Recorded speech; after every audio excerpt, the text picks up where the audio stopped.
Chalo. So morning we had started with a new chapter, that is aids of income, which is chapter 5, but as per your institute study material it is chapter 4. So this chapter 5 contains 5 parts, that is 5 aids of income. So I have divided this chapter into 5 parts, that is unit 1, unit 2, unit 3, unit 4, like that. So it will take long time for us to complete this chapter, almost a week of class. So today morning we saw some introduction about this chapter. So we have seen how to calculate total income in this table.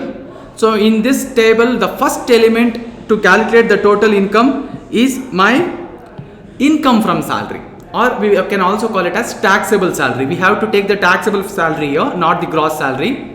Yeah, so we have to take income from salary at the beginning. That is the first aid. So how do we compute that? We will see in unit 1. So that is given in section 15 to 17. So in the morning we also discussed this table, where we will see there are different components of salary whatever we will earn.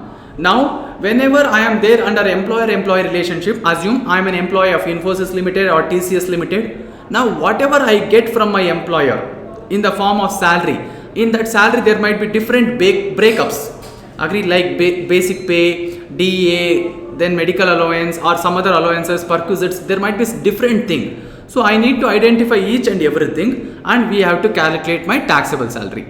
And please be very careful guys, always these items are completely taxed.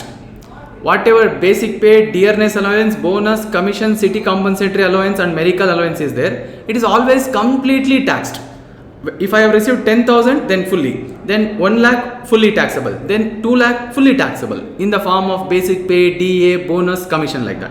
But please pay attention. Now coming to dearness and commission is there now. For this dearness and commission, for calculating certain exemptions and all, we consider actually basic pay plus dearness allowance and commission. Okay. So there we will consider these 3 items to see how much is exempt, how much is taxable. In that case, for these 2, that is dearness allowance and commission, we have one condition. Only if that condition is satisfied, we will take these 2 items. For what purpose? To calculate how much is exempt, that's all, in particular places in the same chapter, that is income from salary. I repeat, while we are calculating income from salary, always dearness allowance and bonus or commission is completely taxed. So we will take the complete figure. Assume I have received a dearness allowance of 10,000 per month. So straight away 10,000 into 12 months, I will take it in my income calculation. But there are certain allowances, certain perquisites where I have to calculate how much is exempt or how much is taxable. Agree? In that place, we are supposed to take 3 things. That is basic pay, okay, then dearness allowance and commission. For dearness allowance and commission, only if they are given conditions there, only if that condition is satisfied, we will take it. For what purpose? To calculate how much is exempt. Whereas to calculate my total income or salary income, we always take dearness allowance and commission irrespective of condition. We are not bothered about what is the condition to take in this table.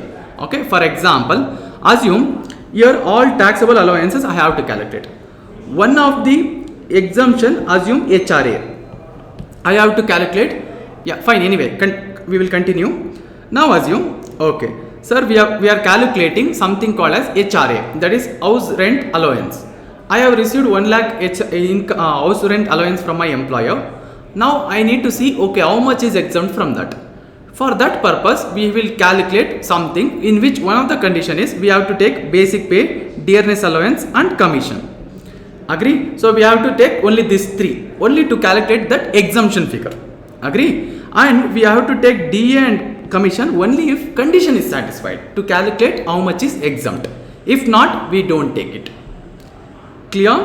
Chalo. So other things we have discussed in the morning. In this chart also we have discussed in the morning. Yeah. After this chart we will continue now. Fine guys. All income received by an employee as salary under employer-employee relationship is taxed under this head on due or receipt basis, whichever is earlier. Okay, these two things are very important, guys. So whatever I get from my employer, under what?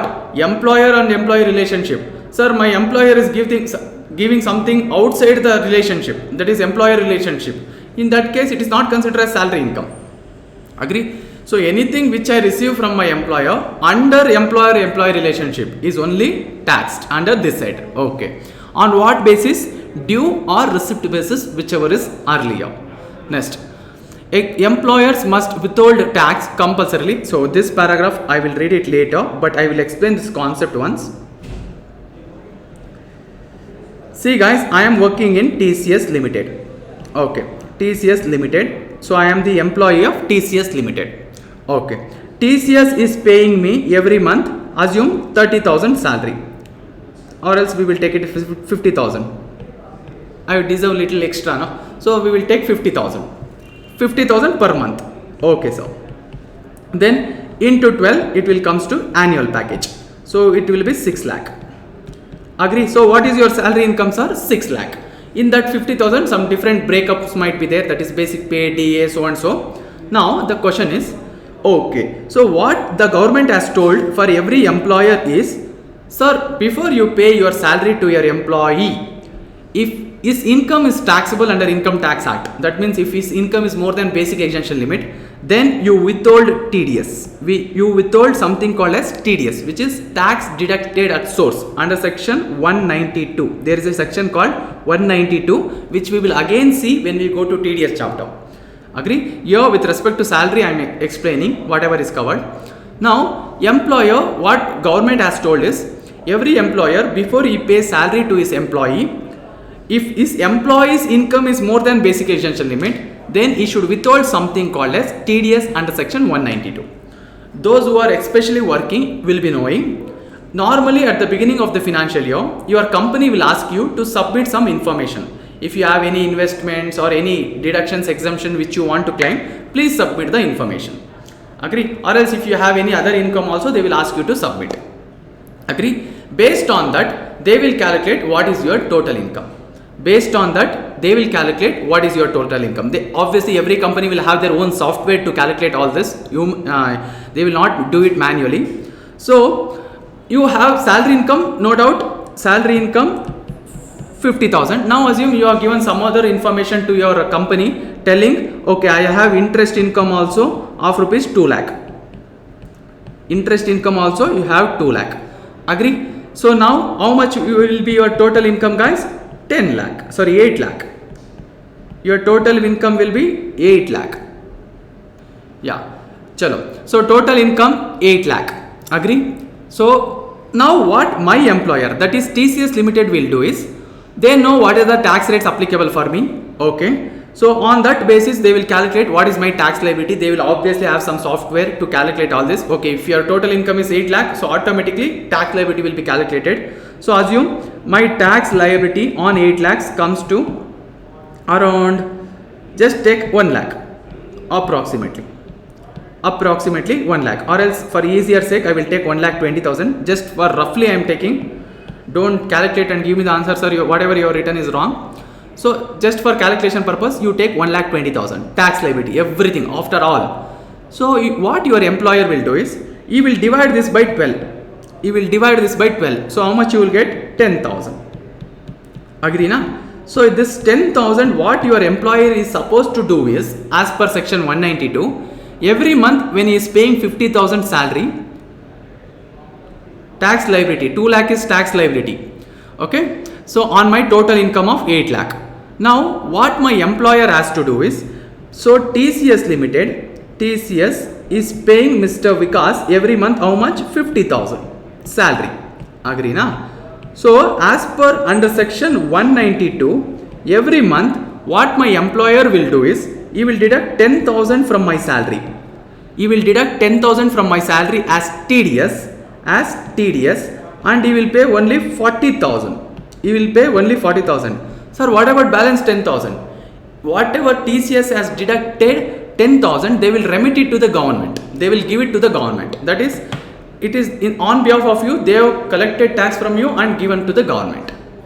Agree? So 10,000 every month it will be going to the government from your employer, which he has deducted from your salary. Agree? Chalo. If you ask me, sir, what is my salary income? Still your salary income is 50,000 only. Your salary income is 50,000 only. Now assume at the end of the year, that is on 31st March, please pay attention everyone.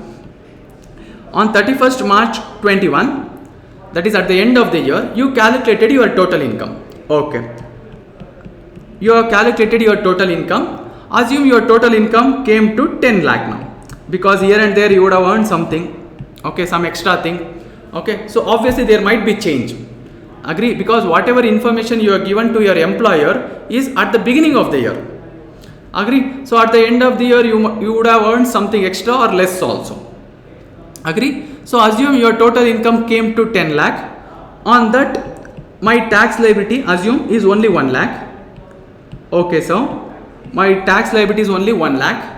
I am claiming some deduction, that this and all. You just imagine the figures. What I am giving is just imaginary figures to explain the concept for you. I am not individually calculating tax liability, so don't get confused with that. So should I pay 1 lakh to the government now, sir? No. So assume not 1 lakh, you take it 1 lakh 50, guys. 1 lakh 50. So assume your tax liability is 1 lakh 50. Now from this, whatever TDS already deducted from my income, whatever TDS has been deducted from my income, we have to reduce it here. So 1 lakh 20 totally has been deducted from my account, right? From my salary income.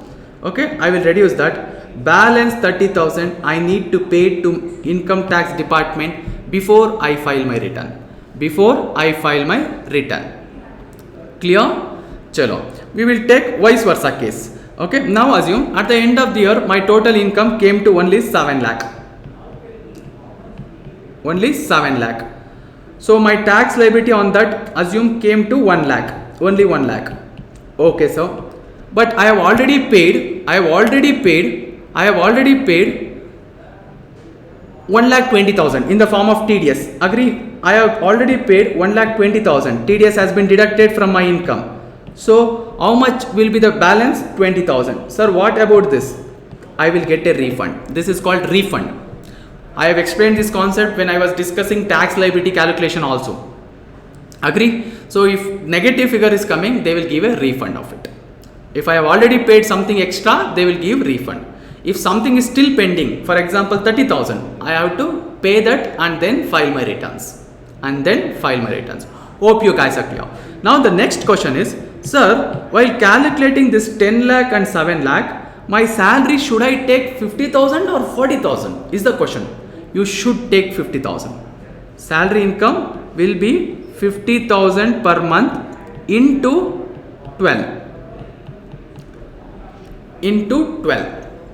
Hope you guys are clear. That is 6 lakh it will come to. Agree? Don't consider 40,000 because what you have earned is 50, not 40. You might not have received 50 because 10,000 has gone to the government. That is where you will take the benefit here. Clear everyone? Hope you guys are clear with this. About this concept in detail, again I will explain when I go to TDS chapter. As of now, I have explained only one section which is relevant for my salary aid, that is section 192. Section 192. Sir, now who will file the return? Obviously employee will file. So when he is filing the return, he will claim this, correct, not TDS. So for that he should have some proof, right? Because if I tell, okay, you claim, then you will claim how much ever you want. Agree? So what, to claim this 1,20,000, to reduce that, my employer, that is TCS, should give something for me.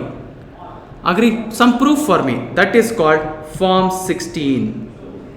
Form 16. That is a document which is given by my employer to employee telling your salary income was this much. You have earned 50,000 every month, but 10,000 every month on so and so date we have deducted from your salary. And we have given to the government on so and so date. They will mention the dates also and they will give the details, complete details. Agree? And they also have to give the TAN number of the company. What is TAN number and all? We will discuss later. That is tax deduction account number. Clear? So on the basis of this document, I can claim TDS reduction. Clear guys?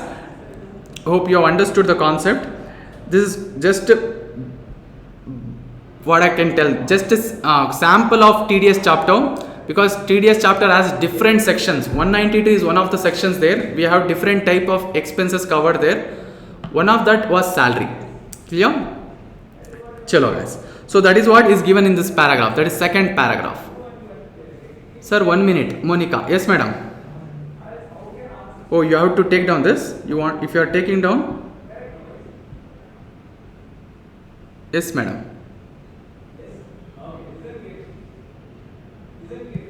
Sir, from which year is this TDS and TCS concept introduced? It was long back. TCS is a different concept. As of now, I have not come to that. What TCS I used was, it is TCS Limited Company. There is a concept called TCS, which we will see later. Chalo. Next. This paragraph I will read. Employers must withhold tax compulsorily, subject to section 192, if the income exceeds minimum exemption limit, that is basic exemption limit, as tax deducted at source, and provide their employees form 16, which shows the total amount of tax deducted from his net income. Clear? The question whether a particular person receives the income in his capacity as an employee or not has to be decided from the facts of each case. So now, sir, I am receiving some income, but I am not sure whether it is a salary or not. So you have to decide in each case, okay, whether it is a salary income or not. There are a few cases where there might be a confusion, which I have included here. Okay, so whether is it a salary income or some other income, we have that confusion. Whether it is a salary income or some other income, we have a confusion. So in that case, we have to refer this. Okay, the basic criteria for an income from salary is what, guys? Employer-employee relationship. That is the main thing for salary income. Clear? Next, Varun. Sir, what is minimum exemption limit? Basic exemption limit. So tax rates we saw na, 2 lakh, 50, 3 lakh, 5 lakh, basic exemption limit is there, right? That is called minimum exemption limit. That is nothing but basic exemption limit. Clear? Let's examine the following cases whether payments are chargeable under the head salaries. Under the head salaries. So in the following cases, we have to see whether if I am receiving so and so income, whether it is salary income or not. Whether it is a salary income or not. Professor. First point, professor. The professor of university would be receiving income by way of monthly salary from the university, which is taxable under this head. So if you are an employee of any university or any college or institution, whatever salary income you are getting as a teacher for your work is a salary income, no doubt. Okay, sir. But this doesn't mean that every time of income received by the employee from his employer would be taxable under this head. Okay, but they are telling that every time it might not be taxed under this head. So what are those cases? Thus, income by way of examinership fees, okay, received by a professor from the same university in which he is employed would not be chargeable to tax under this head. Would not be chargeable under this head means salary head, but must be taxed as which head? Under income from other sources. Why I will tell. Sir, examinership fees. Now assume I am working as a faculty of so and so college. I am getting a fixed salary of assume 50,000 per month. Sir, where it is taxable? Salary income. Now assume they have told me if you do examinership work, then we will pay for every exam 1000 rupees. For every exam we will pay you 1000 rupees. Sir, where it is taxable? Income from other sources. Why, sir? Means there is no obligation for me to be an examiner. I am just appointed as a salary as a faculty for salary. Agree? Examinership work is an option for me. If I want, I can do it. If I don't want, then I don't want to do. If I don't want to earn that extra money, then I can forego it. Agree? Whereas teaching, I cannot forego like that, because in employment, I have agreed that I will teach so and so how many hours for so and so students. So they have fixed a salary of 50,000 per month. Agree? Now there is another case. Please, everyone listen here. There is another case where assume in my employment terms only they have told your teaching hours is this much in every month, and you have to work as an examiner during examinations, everything. In the terms itself they have given. that I have to work as an examiner. In that case, examinership fees whatever I receive will be salary income, will be my salary income. Hope you guys are clear with this. So whenever I receive examinership fees as a professor, as a teacher, you see whether it is included in the terms of employment or not. If it is included in the terms of employment, then salary income. If not, income from other sources, that is last date. Clear? Bala Sridhar. Examinership fees means fees for invigilation. Yeah, during exams and all, they will come just to have a walk and sight whether you people are writing or not. They will just come and have a look na. That is called invigilation or examinership. What if they are examining their own subjects, sir? It depends. Again, it depends on the terms, madam Pranita. Agree? So it depends on the terms of employment. If they are earning something just because of that examining, earning extra, then you have to think twice whether it is income from salary or income from other sources. Agree? That is what I told you. See whether it is included in terms of employment or not. Chalo. This is because, last paragraph I am reading. This is because of the fact that the essential condition that the income in question must be received for services rendered in the ordinary course of employment would not be fulfilled in case of examinership fees. Because exam will come once in a year or twice in a year, and I am not doing in the ordinary course of my employment. Agree? My terms of employment is to just teach during the class times. And if I want to work as an examiner, then they have to pay me some extra, and it is my own wish to be an examiner or not. In that case, it will be income from other sources. Hope you guys are clear with this. There are some cases where there is a confusion. That is what I have included here. Agree? Normally we know if I am an employee, whatever I receive from my employer is a salary. But in few cases there is a confusion, guys. Okay, that is what I have included here. Only those few cases. Yeah, and these are very important because here these points cover 238s. Okay, first we will see, okay, if this is the case, whether it is taxable in salary. If yes, fine. If not, then where it is taxable we have to see. Agree? So somewhere else it will be taxed, because whenever you have income which is covered in section 2 clause 24, that is income definition, it should be taxed somewhere in income tax. If not this set, some other rate will come into picture. Some other rate will come into picture. Yeah, Aditya for the first time is asking doubt. Welcome you on board, sir. When a lecturer get salary for government duties, what it will be considered? Government duties in the sense, if he is a government faculty. If you are asking if I am a lecturer in a government college, then it is a salary income still. It is still a salary income, sir. Because my employer is government. My employer is government in that case. Bala Sridhar, during elections and all, it will be income from other sources, because during elections and all you can see it is my own will. If I wish I can work, but sometimes they will tell you have to come, that this and all. But what I will tell is, during elections and all, if teachers are working, madam, I guess someone from your family is definitely a teacher, because if you are thinking so much, yes, correct, no problem. So if you are, assume I am a teacher who is working during elections, so I would be getting paid more during that time. You can ask your father. She is telling that my father is a teacher, so you can ask your father. They will be definitely paid extra amount. Whatever salary they are getting, obviously that will be there. If you are working during that elections time, on that election day and all, so you would be getting some extra amount. That will be income from other sources. Bala Sridhar. Chalo. Next point. B. Director. Director. Now, sir, what is director? Guys, in company law you would have studied. I guess company law is not yet started.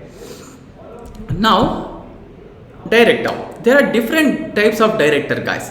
So, like for example, managing director, old-time director, or part-time director, like that. Agree? Now, if you are a managing director or old-time director, you are called an employee of the company.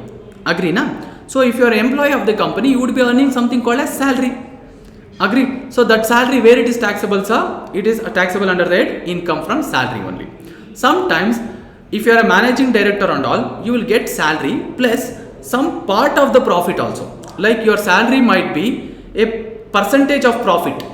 If you guys have studied company law, there is one section called 198 199 and all, where we will see there are some restrictions. Okay, so now if I am a managing director or whole time director and all, sometimes my salary might be a certain percentage of what my company's profit.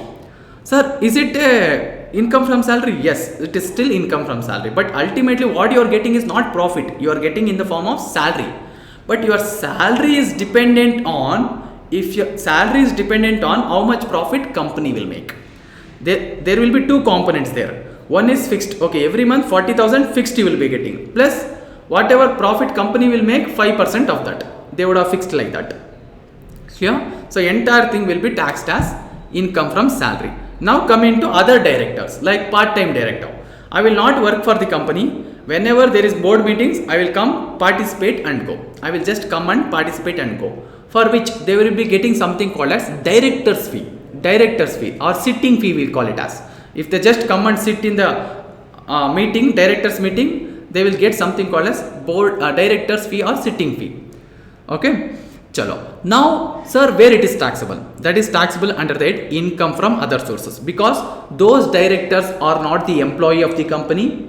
Plus they are not under the employer-employee relationship. They are not under the employer-employee relationship.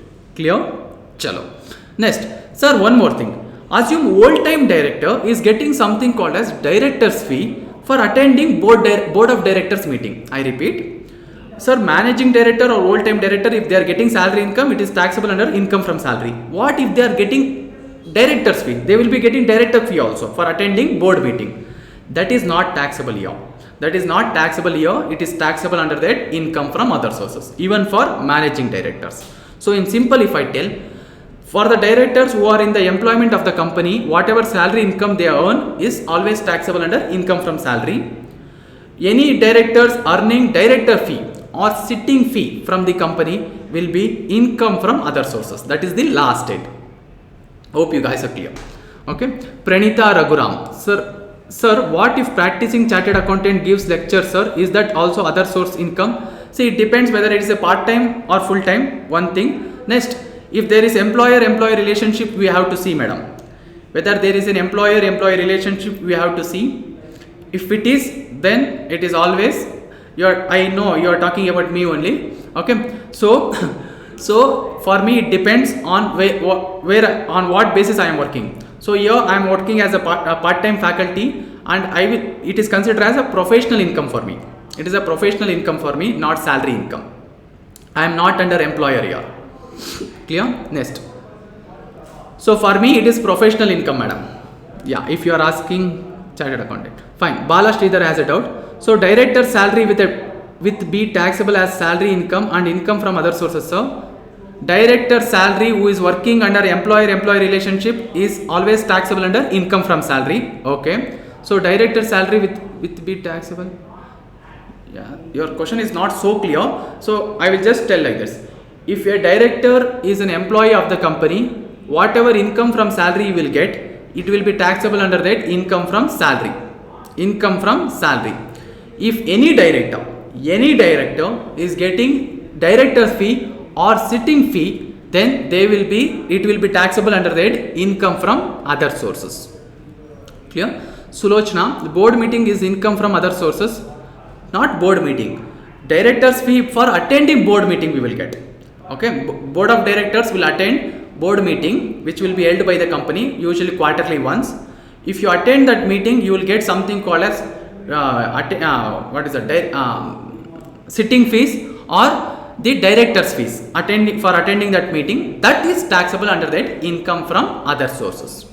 Clear, madam? Sulochana? So that is what with respect to this director part. Next, coming to official liquidator. Official liquidator is someone who is appointed by the government if the company is going to mandatory liquidation. If the company is going to, there are different types of liquidation. See guys, sometimes subjects are also interconnected. For example, this director and all is there. Now it is a topic of company law. But here, what is the tax effect we are discussing? Agree? So who is a director, who is a managing director, who is a whole-time director, part-time director, everything you will be understanding company law. Agree? And there are some restrictions with respect to in how many companies maximum you can be a director. There are some restrictions. Okay, one person can become a director in more than one company also. There is some limits like 20 companies and all in company law. Maximum you can be a director in 20 companies. Okay, yeah, 15. Okay, now might be 15 because when I studied it was different. Now they are keep on amending. Yeah, might be. I am not sure what is the present thing. Clear? Next, official liquidator. Official liquidator. Previously and all, before Companies Act 2013, there was no limit only. So there were many people who are director in like 80 company, 100 company and all. Especially this Vijay Mallya, the people like Vijay Mallya and all. They were the directors of more and more number of companies. Okay. So later in Companies Act 2013, they brought some changes.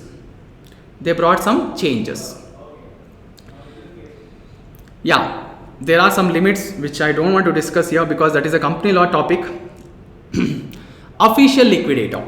Now when company is going into liquidation, a person called liquidator will be appointed by the government who will look after the liquidation process. What this person will do is, he will sell all the assets of the company, then he will pay all the liabilities of the company in certain order. There is a sequence to pay the liabilities. He will pay, and ultimately if something is left, he will give to the shareholders. Agree? So now in that case, what is the case? An official liquidator appointed by the court, that is, or by the central government, okay, would also become an employee of that central government under the Companies Act, and consequently the remuneration due to him would also be taxable under the head salaries. So whatever remuneration you will be getting to act as a liquidator would be his salary income. Clear? Then manager. See, we know manager is always an employee of the company. So whatever he earns from a company, is always taxable under that income from salary. But sometimes again his salary might be a percentage of profit of the company. Whatever profit company makes, 5% of that assumes is the salary of manager. In that case, still it is a salary income. It is still a salary income. It is not his business income because he is not the owner of business. Agree? Chalo. Hope you guys have understood. So manager, sometimes for manager we use fancy names, that this manager, so and so manager, everything. For all the managers, whatever they get from the company, if they are under employer-employee relationship, it is taxable under the head salary. Clear? So the next point, E, is very important, guys. Point E, F is very important. Yeah. Others are also important, but this is very important. Partner of a firm. I will not show this. Let me ask one question. Answer, guys. Assume I am a partner of ABC partnership firm. So if I am a partner of ABC partnership firm, there are chances that I earn different incomes. For example, if I am working as a working partner, I may earn salary. Okay. Then if I have introduced capital in the company, then I will be earning interest. Then if I have given any loan also, I might be getting interest. Fine. Then I might be getting something called as bonus commission sometimes based on my performance. Then there is a share of profit.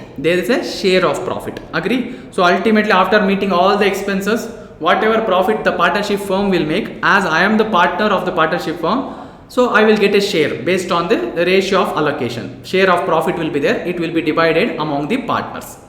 Agree? So these are the incomes which I earn from the partnership firm. Now the question is, where it is taxable? Guys? Come on, tell me. My question is, where it is taxable? Let me answer. It is always taxable under the head business. Okay? Chalo. Anyway. Now, sir, where it is taxable? Under the head business income. Sir, why? Simple logic. Now, if I am a partner of my partnership firm, is there any employer-employee relationship between the partnership firm and partner? No. Why so? Because partner is a part of partnership firm. There is nothing called as separate legal entity. If you guys know, in company law, there is something called as, for company, there is a separate legal entity. Company is different, members are different, shareholders are different, like that. Agree? Whereas when it comes to partnership firm, there is nothing like that. And partner's liability are unlimited. If you know, partner's liability is unlimited. Assume tomorrow if partnership firm is not able to meet its liabilities, then partner has to pay it. Partners has to pay it. Agree? So in simple, if I just give a conclusion here, anything earned by a partner from partnership firm is taxable under the head income from business or profession. And not salary. Even though he is earning salary, commission, bonus, still it is taxable under the head business only, not salary income. Sir, name is salary, no? Don't bother about name. Don't be a fancy, don't be like attractive for the name, only salary. See the basic criteria, employer-employee relationship, is it there or not? Clear? And we will see this point again when we go to PGBP, that is profits and gains of business or profession. Clear? Chalo guys. Hope you are clear with point E. F point, member of parliament. Okay, again I want you guys to answer independently, don't look at your material. Okay. Now, sir, I am MP or MLA. You guys will be knowing who is your MP, MLA. Okay, MP means member of parliament, MLA means member of legislative assembly. Who will be for state, MP is for central. Now, obviously these people, when they are elected, they will be getting salary from the government. MLAs will be getting from state government, MPs will be getting from central government. Now, sir, they will be getting salary and so much of allowances, everything. Where it is taxable, sir? Where it is taxable is the question. What's your answer, guys? I can tell it is taxable under the head income from other sources. Sir, why? Again, MP, MLAs are not the employee of the government.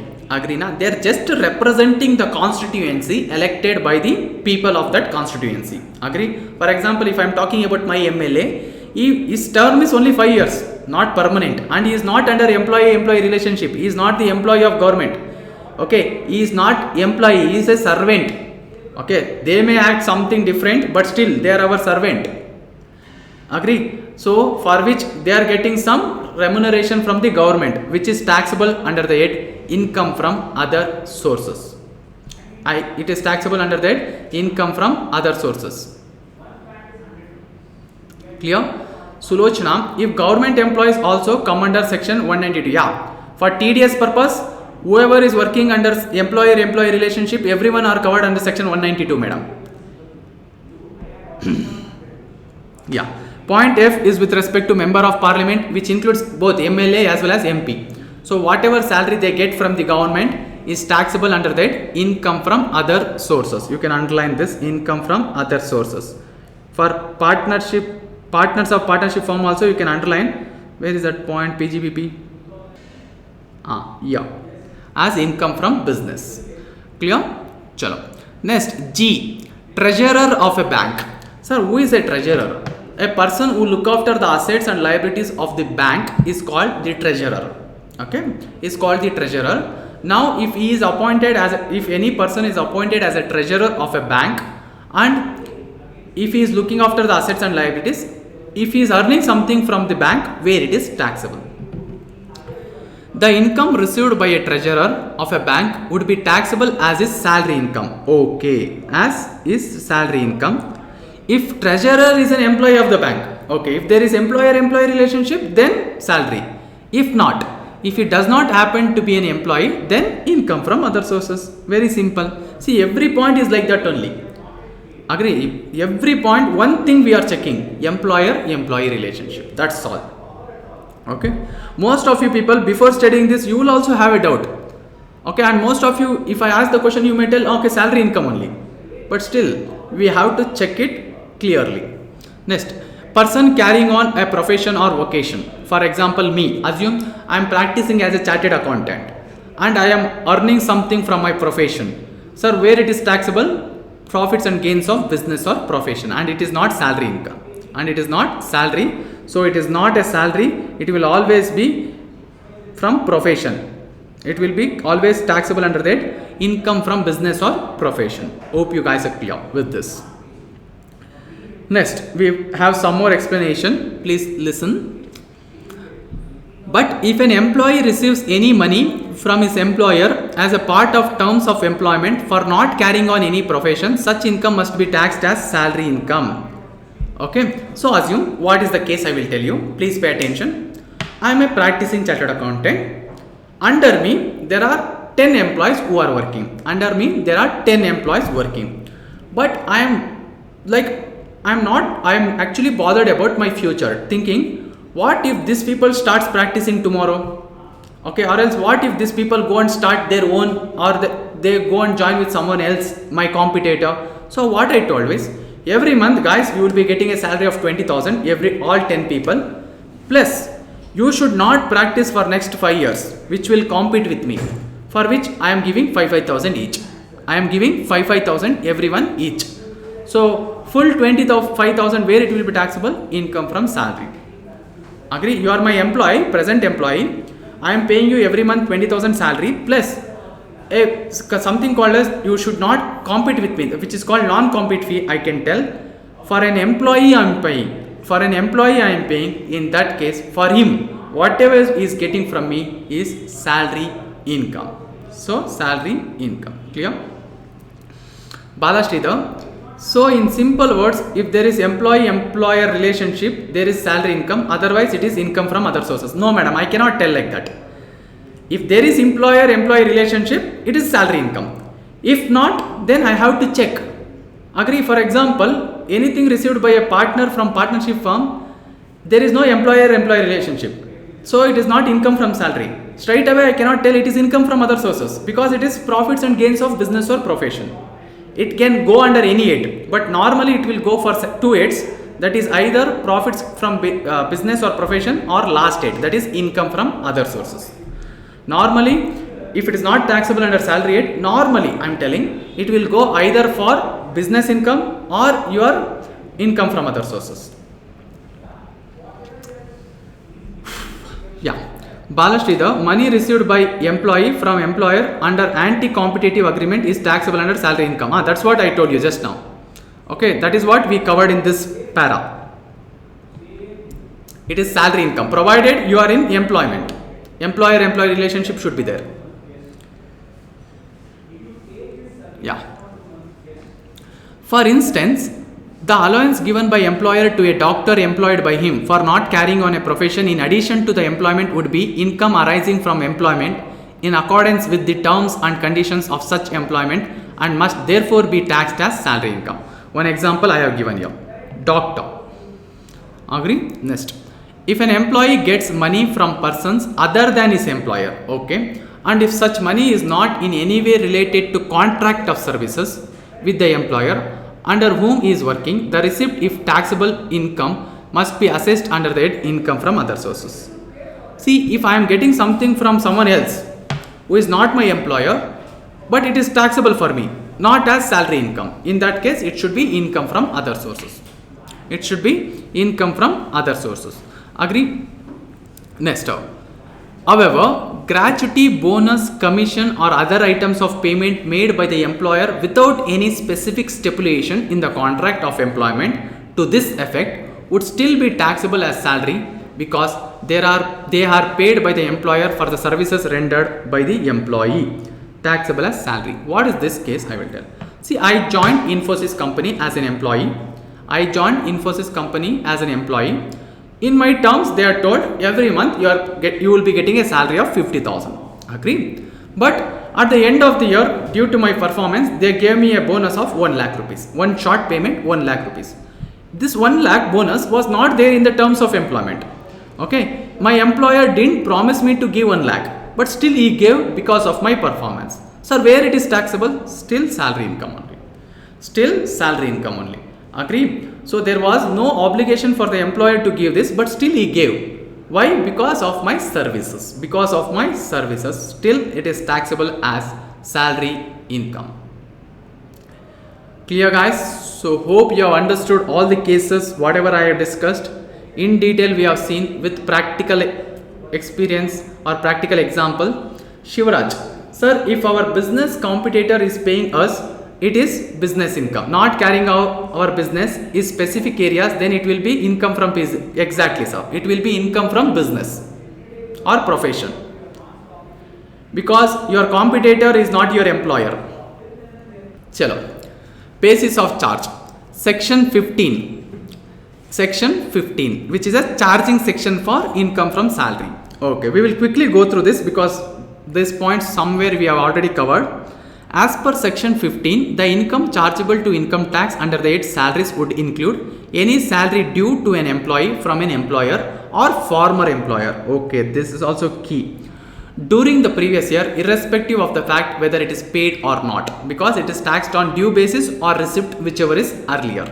Now the question is, sir, if I am receiving something from my former employer also is taxable? Yes, because why are you receiving? Because of your past employer-employee relationship. For example, assume in financial year 2021, you worked for 3 months starting, that is April, May, June, and after that, assume you took retirement or you quit the job. After 3 or 4 months or 7 months, or when you are paying tax, actually you are receiving salary from whom? Former employer. At present, you are not working under him. Still it is taxed. Still it is taxed as what income? Salary income. Agree? Chalo. If it is already taxed in some other year, if it is already taxed under some other year, then again it won't be taxed, guys. Agree? Next. Therefore, it is only logical to note that if it is already been taxed on due basis, the same cannot be taxed again when it is paid. I gave an example for this. Similarly, if salary which was paid in advance, if it has already been taxed in year of payment, it cannot be subsequently be taxed when it becomes due. Morning, I have given an example for this. Again, I will quote example. Salary is taxable on due or receipt basis, whichever is earlier. Clear? Now, sir, due. I will give an example for due. Every month, I am earning a salary of 50,000. Agree? Now, assume for the month of January, February, March, due to this corona or some reasons, my employer told I am not able to pay your salary. I will pay it in the next year. For this 3 months also, I will pay it for the next months. So, how many months salary you have actually received in this financial year? Only 9 months. But how much salary is income as per IT Act, Income Tax Act? It is 12 months salary you have to take, because when you have earned, whether you have received it or not, it is your headache. Why will income tax bother about that? Income tax department. Agree? So what department is telling is, if you have earned something on due basis, please pay tax on it. If you have not received it, it is your headache. It is between you and your employer, not between me and you. Agree? So that is what department is telling. Pay tax on full 12 months. That is 50,000 into 12 months, 6 lakh. Agree? Again, now sir, in the next year, I will receive salary for 15 months totally. Agree? 12 months of that year plus 3 months of the previous year. So in that case, how much will be taxable? Only salary of 12 months. Only salary of 12 months, because whatever 15 months salary you are receiving, already 3 months was taxed in previous year. So only 12 months salary will be taxed in the next year. Clear, guys? Same way, if you receive any advance salary, assume for next year 3 months, I am receiving salary this month only now. In this year, in the month of March, I have received salary of next 3 months also, imagine. So this year you will be paying tax on how much salary income? 15 months salary income. 15 months salary income. That is 12 months of this year plus for next 3 months of next year also you are receiving salary now, na? So on advance basis or else on receipt basis, you have to pay tax for totally 15 months. Then coming to next year you will be getting salary for, you will be earning it for 12 months, but you will be receiving it only for 9 months. In that case, for how many months it will be taxed? Only for 9 months. Only for 9 months. So in simple, if I tell, if something is already taxed on due basis, again it won't be taxed on receipt basis. On receipt basis. If something is taxed on receipt basis, again it won't be taxed on due basis. You cannot tax the same income twice. Clear? Chalo, Prabharan sir has a doubt. Salary paid for 9 months, I did not receive 3 months. In such case, whether company need to consider this while issuing form 16? Yeah, they will consider it, but they will not show it as a paid figure. They will show that, okay, you have earned it. Obviously, they would have not deducted TDS on that also, because as they have not paid, they would have not deducted TDS as well. So in form 16, they will not show it as paid figure. Agree? That means they will not show like, okay, I have paid salary for 12 months. They will clearly show that this is what salary we have paid for 9 months. This is what TDS we have deducted for 9 months. They would have deducted TDS also for only 9 months. Chalo. Next, arrears of salary paid are allowed to the employee during the previous year by or on behalf of the employer or former employer would be chargeable to tax during the previous year in cases where such arrears were not charged to tax in any earlier year. Clear? Now, the question is what it is. Sir, arrears means, assume, Priya, what are you showing in symbol? Coffee? You want coffee, madam? Okay, chalo. Now, what are arrears of salary? Arrears of salary means, see, assume I am working from last 5 years for a company which is paying me the same salary. There is no hike, nothing. But in this year, my employer told, you have worked very ethically for my company for last 5 years. So I am increasing your salary retrospectively. Retrospectively means from the day you joined the company. Agree? So I am increasing your salary from day 1. So obviously this year you will be getting whatever the increased part is there from day 1, you will be getting from all 5 years this year.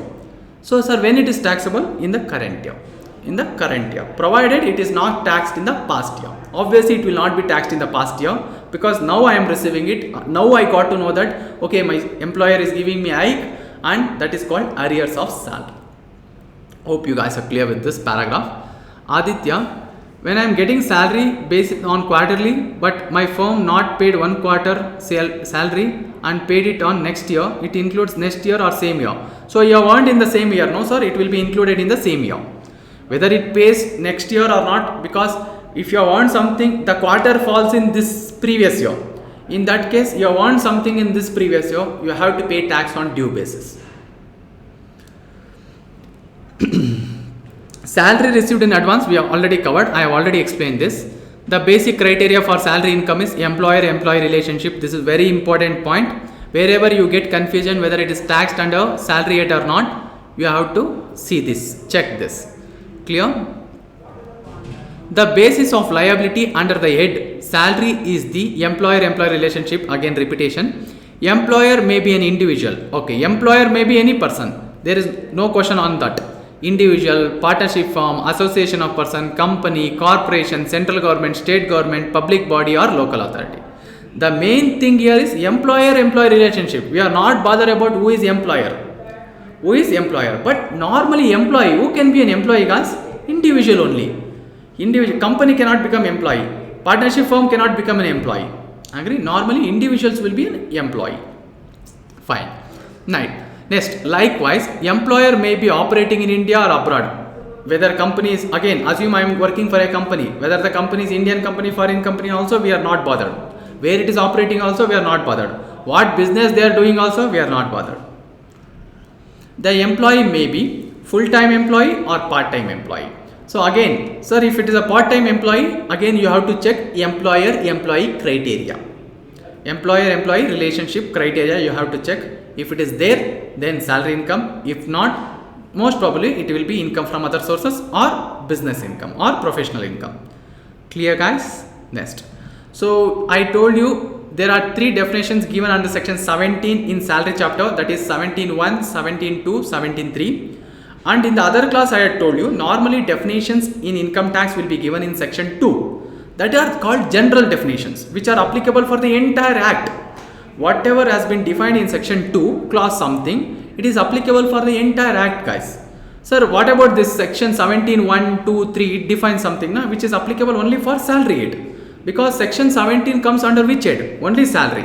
So whatever has been defined in section 17 only be covered under salary head, whereas whatever has been defined in section 2 is applicable for entire income tax act. Agree? And you would have observed in any act, not only income tax, normally definitions will be given in section 2. First, section 1 will be like applicability, short form, and what is the name of that act, short term, for example IT Act we call it as, and for which, whether it is applicable entire India or not, like that it will be there. Section 2 will be definitions. Clear? Chalo. Next, salary. Yes sir, in Companies Act also it is like that. Not only Companies Act, almost all the act I can tell. Almost all the act definitions are given in section 2. General definitions. It can be defined in other sections also sometimes. As I am telling you, I am giving the example. Salary has been defined in 17(1), which is a specific definition which is applicable only for salaried. Clear? Shall we proceed? Yeah. Salary would include wages, allowances, annuity, pension, gratuity, fees, commission, advance, leave encashment, and also perquisites and profits in lieu of salary. See, pension and all I will be getting after my employment, after I retire. Still it will be taxable income only, guys. Still it will be taxable, because what is the reason why you are getting pension? Because you have rendered some services. Which is, what is that service? Employment services. Clear? Even after your employment, you are getting something from your past employer. Still it is taxed. Clear? Under salaried. Then foregoing of salary versus surrender of salary. So there is a difference between these two. Both looks almost same, similar, but there is a different meaning and there is a different taxability of it. So please pay attention. Foregoing of salary doesn't protect a person from his liability to pay tax. It is only an application of income. Sir, what is foregoing of salary? Assume every month I am earning a salary income of 50,000. For one of the month, I just told, okay, after receiving, let me give this 50,000 for the people who are suffering due to this COVID on day-to-day basis. Let me give. This is called charity or donation. Sir, should I pay tax on that? Yes. Your salary income is full, 50,000 into 12 months only. We cannot reduce that. But if you are giving any charity and all, we have some deductions, ATG deductions, which you can claim if you are eligible. If you are eligible. Clear? Fine? Chalo. Hope you understood. So that means if you are foregoing your salary after you received it, it is like you received your salary income and you are giving it for someone. You are not enjoying it. You are giving for someone. Still, you have to pay tax for it. Agree? Surrender of salary is different. Okay. See guys, if you have observed during this COVID and all, some of the government employees foregone their surrendered their 1 day salary, 2 day salary, something like that. Okay, government employees. So whatever salary they surrender, it is like that. They are not receiving it. Directly your employer is giving for some purpose. Agree? So during this COVID and all, government was in a problem, financial crisis or financial crunch, I can tell. So what government told, especially government, they told, okay, 1 day, 2 day salary, you have to surrender it. That means whatever you are supposed to get for 1 day or 2 day, you will not be getting that salary. So that is called surrender of salary. That means your employer is not at all giving for you. Okay. So in that case, you need not pay tax on that. If you have surrendered your salary or if your employer has asked you to surrender the salary, you will not be paying tax on it. Clear? So you can observe here. Whereas if a person surrenders the salary as per the requirement of voluntary surrender of salaries, it is exempt from tax. It is exempt from tax. Clear? Yeah. Bala Sridhar has a doubt. In case of surrender, employer withholds employee's salary, sir. Yes, he will withhold in the sense, he will withhold and he will not keep for himself. He will use it for some specific purpose. Okay, you cannot withhold whenever you want. Okay, I will withhold. I am feeling like withholding. Assume I am an employer, you all are my employees. Okay, today people are not responding to me, whatever I ask. So I will withhold your salary for today. I cannot tell like that. Okay, there should be some genuine reason for that, or else employee can go for court also if you are unnecessarily withholding the income. Clear, madam?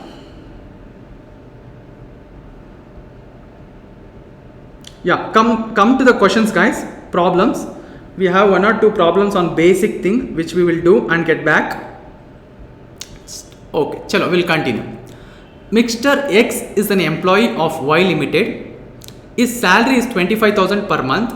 Salary become due on last day of each month. In March 2021, that is last month of my previous year, he received salary of April and May in advance. So for last 2 months of next year, you are receiving something in advance. Okay. Compute taxable amount. You can write, instead of amount, you write taxable salary, guys. You make it as salary. Taxable salary for assessment year 21-22, that is our assessment year, as well as they are asking for assessment year 22-23. So we will do it. Okay. So taxable salary for assessment year 2021. How is that, sir? How much salary income you are getting? Earning 25,000. Okay. Into 12 months. This is taxed on due basis. Yes. Plus another 2 months you are receiving in advance. You are receiving in advance 25,000 into 2 months. So totally I can write 25,000 into 14 months straight away.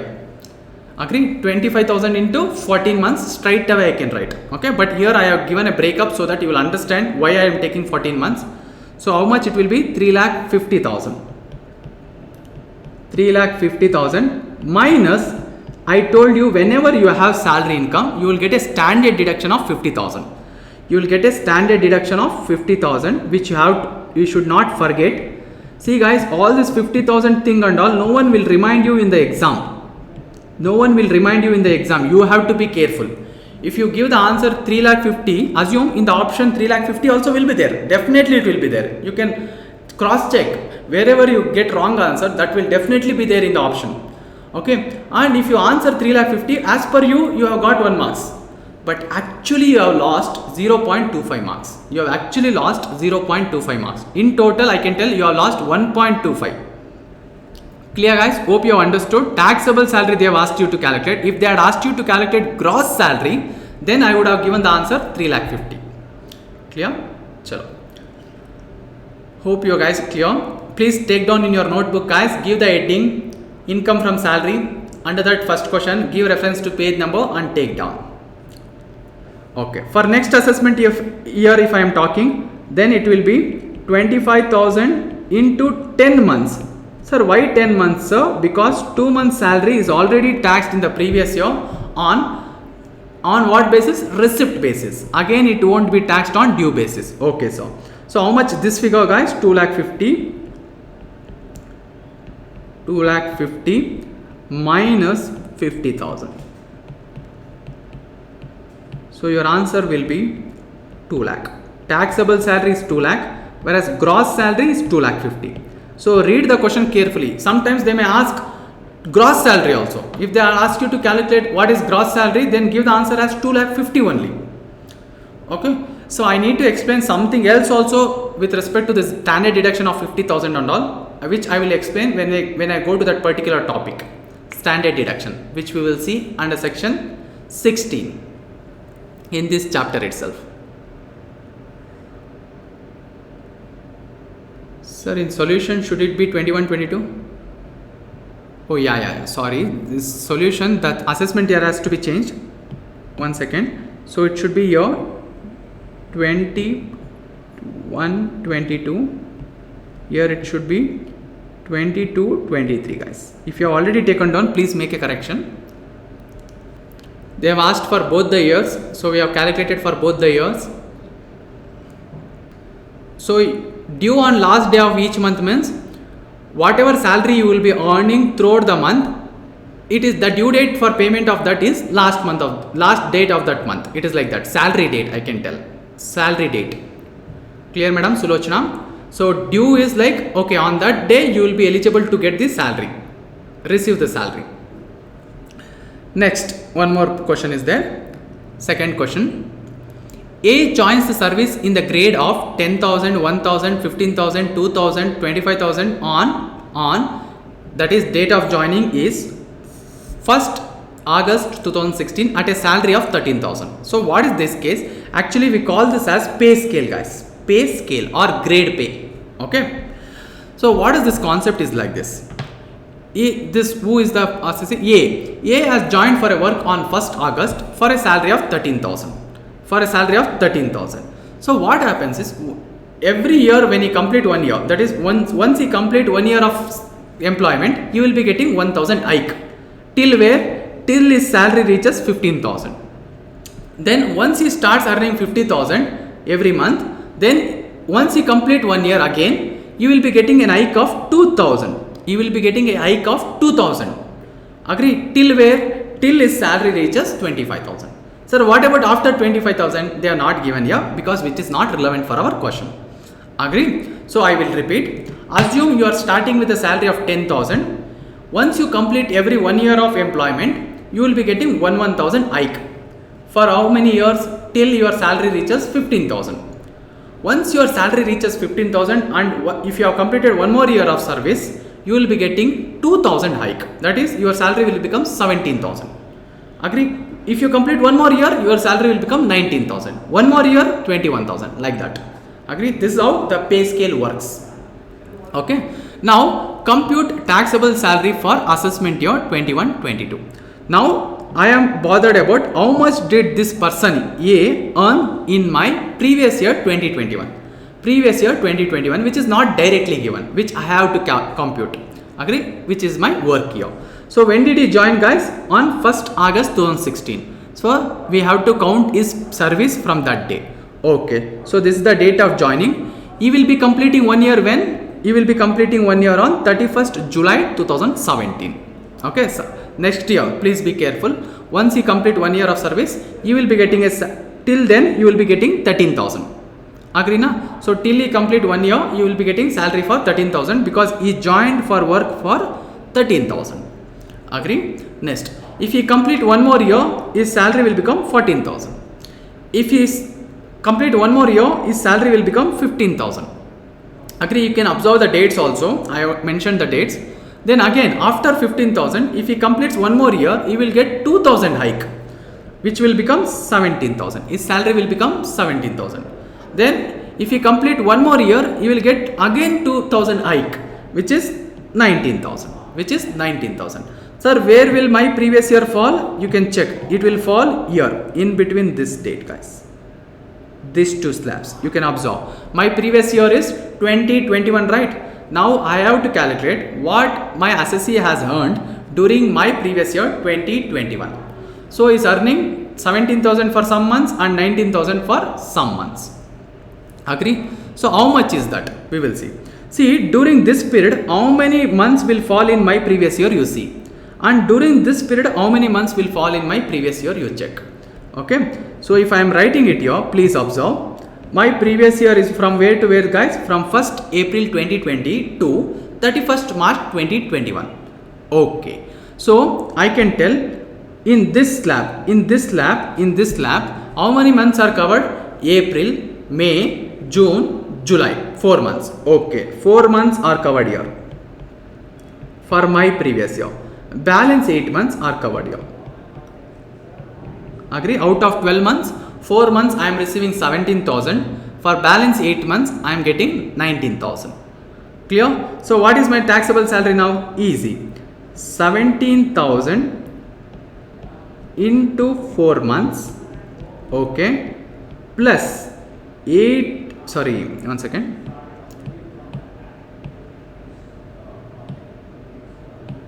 19,000 into 8 months. This will be my gross salary. Don't forget to reduce 50,000.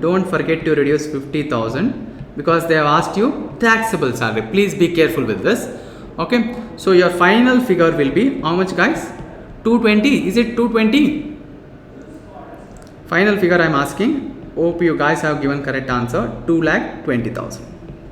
This is your final answer. If they have asked you to calculate gross salary, then don't reduce 50,000. Hope you guys are clear. Please do take down. If you have any doubt, you can ask me or else take down. 220 is gross salary, sir. So please tell the final figure then. No. Is it so, guys? 220 is final figure or gross salary? 170. Yeah. Please be careful, guys. Look for the question what they have asked and give the answer. Okay. Fine. Now it's fine. But please be careful in the exam. 1,70,000. 1,70,000. It's 170. In the question, if they have asked you to calculate gross salary, then my answer will be 220. See, in the question you can observe, they have asked what? Taxable salary. They have asked taxable salary. Clear? Please take down, guys. Yeah, done, guys. Shall I go ahead? Hope you are done. So hope everything is clear with respect to whatever we have covered till now. So we will take a break now for 15 minutes. Take a break, come fresh, have something and come back after 15 minutes.